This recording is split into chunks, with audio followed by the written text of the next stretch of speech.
अब की बार 400 पार। दोस्तों भाजपा ये दावा कर रही है और लगातार जो है भाजपा के उच्चतम नेता जो है ये दावा कर रहे हैं कि इस बार लोकसभा चुनाव में 400 पार होने वाला है एनडीए अलायंस को। और ये तो रहा समूचे एनडीए अलायंस की बात, भाजपा अपने दम पर 370 पार करने वाली है। लेकिन क्या है इस खबर की सच्चाई, क्या है इस दावे की सच्चाई, बताएंगे आपको इस वीडियो में। बने रहिए हमारे साथ। नमस्कार साथियों, मेरा नाम है मेघा हिंदुस्तानी और आप देख रहे हैं आर्टिकल 14 इंडिया।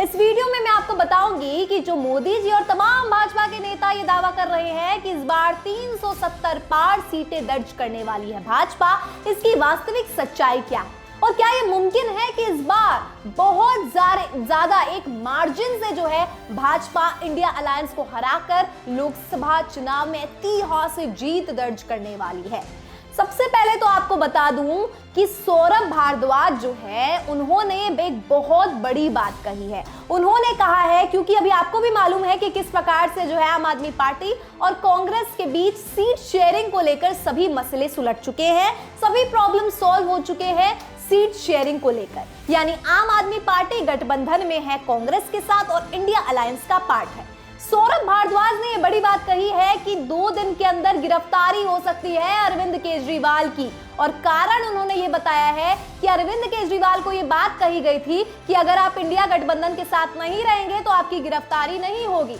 लेकिन अगर आप कांग्रेस के साथ मिलकर चुनाव लड़ते हैं भाजपा के खिलाफ तो आपको जो है गिरफ्तारी आपकी कर ली जाएगी। अब आपको पता है किस प्रकार से केजरीवाल के खिलाफ लगातार समन भेजा जा रहा है और अब गिरफ्तारी भी नजदीक है। ऐसे में विपक्ष को खात्मा करने की भाजपा की ये स्ट्रैटेजी कितनी कामयाब होगी वो तो वक्त ही बताएगा। लेकिन आपको बता दूं कि भाजपा की ये स्ट्रैटेजी, कभी नीतीश कुमार को अपने पाले में लाना, कभी अशोक चौहान जैसे बहुत सारे नेताओं को अपने साथ लाना, अब खबर ये भी आ रही है कि छिंदवाड़ा के स्थानीय नेता कुछ जो है वो भाजपा में शामिल हो चुके हैं, क्योंकि कमलनाथ पर अटकलें लगाई जा रही थी कि क्या कमलनाथ भाजपा के साथ जाएंगे नहीं जाएंगे, लेकिन खबरें आ रही है कि कुछ स्थानीय नेता जो है वो भाजपा के साथ ज्वाइन कर चुके हैं। इसके बाद आपने देखा नेशनल कॉन्फ्रेंस से भी ये बात सामने आई कि वो भी जो है इंडिया अलायंस का सपोर्ट कर सकते हैं, भाजपा के पक्ष में बातें उन्होंने कही।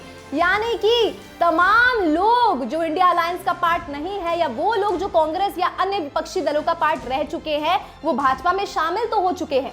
लेकिन क्या भाजपा की यही स्ट्रैटेजी है जिसके दम पर वो 370 पार और 400 पार की बातें कर रही है? आपको बता दूं दोस्तों कि राम मंदिर एक मुद्दा है, जाहिर तौर पर है, हिंदू वोटर्स के लिए तो खास तौर पर है, लेकिन क्या हिंदू वोटर्स अगर अयोध्या मंदिर का निर्माण नहीं होता तो भाजपा को वोट नहीं करते? बिल्कुल भी नहीं, ऐसा नहीं है। जाहिर तौर पर भाजपा को उसकी वजह से भी वोट मिलता।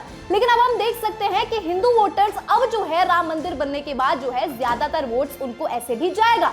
लेकिन ऐसा नहीं है कि विपक्ष के पास कोई मुद्दा नहीं है, क्योंकि भारत जोड़ो न्याय यात्रा या यूं कहो कि भारत जोड़ो यात्रा 2.0 ने भी धूम मचा रखी है। बेशक आप देख लीजिए उत्तर प्रदेश में भी जब उसने प्रवेश किया तो किस प्रकार से जो है राहुल गांधी के प्रेम में सैलाब उमड़ के आ गया।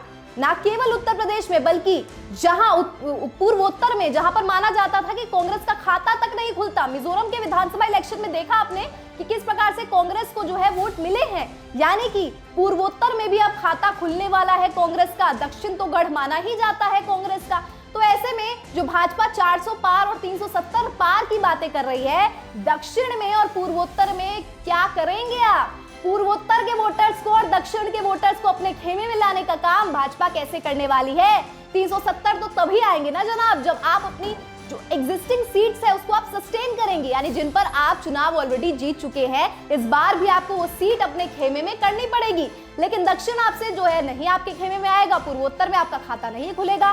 भारत जोड़ो न्याय यात्रा से बहुत ज्यादा पूर्वोत्तर में फर्क पड़ेगा। और अब देख सकते हैं कि समाजवादी पार्टी के साथ अलायंस जो है वो हो चुका है कांग्रेस का, सीट शेयरिंग क्लियर हो चुकी है, 17 सीट्स मिल चुके हैं कांग्रेस को, 62 सीट्स जो है समाजवादी पार्टी को मिल चुकी है, 1 सीट जो है चंद्रशेखर आजाद को मिला है। यानी कि यहां पर भी साफ हो चुका है। यानी कि अगर मैं बात करूं तो जो भी आम आदमी पार्टी के साथ गठबंधन बनाकर इंडिया अलायंस का जो जिन भी राज्यों में चुनाव लड़ेगी उससे भाजपा को खतरा है। यानी कि ये दावा करना और ये बात कहना कि इस बार 370 पार या 400 पार हम करेंगे, इसमें बहुत बड़ा फसाना है। हाँ, ये बात अलग है कि भाजपा की अगर इंडिया गठबंधन मजबूती से नहीं लड़ता है, विपक्ष एकजुट नहीं होता है और अंततः जाते जाते अगर विपक्ष टूट जाता है तब भारी नुकसान इंडिया अलायंस को झेलना पड़ेगा और इससे फायदा जो है भाजपा को होगा।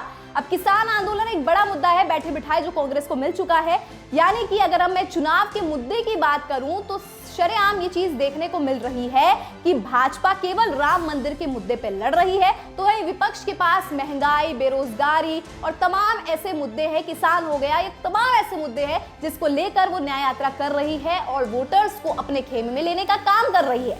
पिछली वीडियो मैंने आपको उत्तर प्रदेश की राजनीति के बारे में भी बताया कि कैसे मुस्लिम वोटर्स, जाटव, दलित, सबका वोट जो है वो इंडिया अलायंस के पास आने वाला है। अब ऐसे में देखना दिलचस्प होगा कि मायावती क्या स्टैंड लेने वाली है, क्योंकि अगर मायावती का साथ भी मिल जाता है इंडिया अलायंस को तब तो जबरदस्त कुछ होने वाला है उत्तर प्रदेश की राजनीति, और न केवल उत्तर प्रदेश बल्कि लोकसभा चुनाव में।